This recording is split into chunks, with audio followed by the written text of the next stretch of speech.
Bohannon 134 halts Kent's charge. It's been a good couple of days for Kent so far, despite the loss of captain Sam Billings to a positive COVID test. Stand-in skipper Jack Leaning had played well for his 90, helping the visitors build a lead of 125 after their hosts slumped to 145 all out in their first innings. It was a good start to the day from Wells and Jennings though, the former quickly into his work, the latter more reticent. They brought up 50 after an hour of play, up to the mark with 2 from Wells.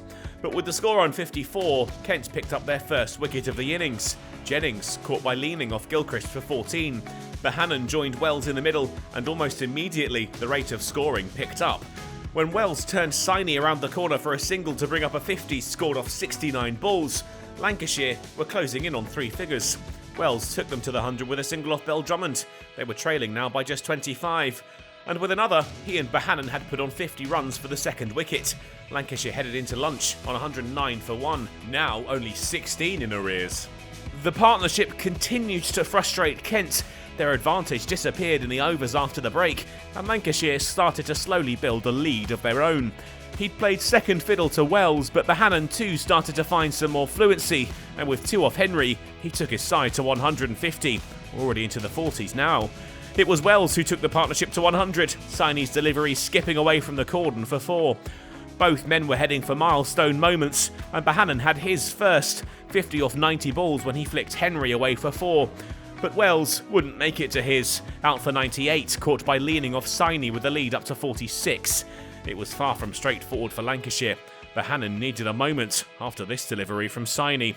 A deep breath for the number 3, and he was okay to continue, putting on a 50-run stand for the third wicket alongside stand-in skipper Stephen Croft. They were 106 ahead at tea. Kent's dominance had disappeared for the time being.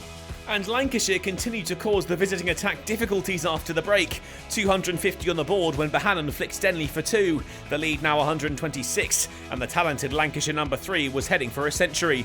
When he pushed Stenley down the ground for a single and scampered through safely, the Lancashire balcony rose. Bohannon with another big knock, 100 scored off 186 balls. They'd be welcoming the captain back shortly though. Croft bowled by Henry for 41, the first wicket for almost 2 hours. And it looked like the wait for another was going to be a long one. Jones in fine fettle on his arrival to the middle, his partnership with Bohannon, another solid one.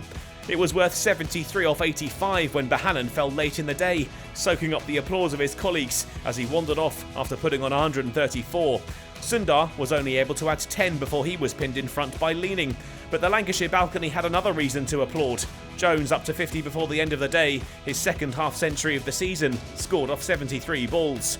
When time was called, Lancashire had moved their lead onto 252, and with 5 wickets still in hand, it looks likely that Kent's hopes of forcing a win may well be over. That's largely down to another excellent knock from Josh Bohannon, a great return from the number 3. Perhaps the hosts may themselves have ideas about turning this match around and finishing day 4 with a 5th win of the season.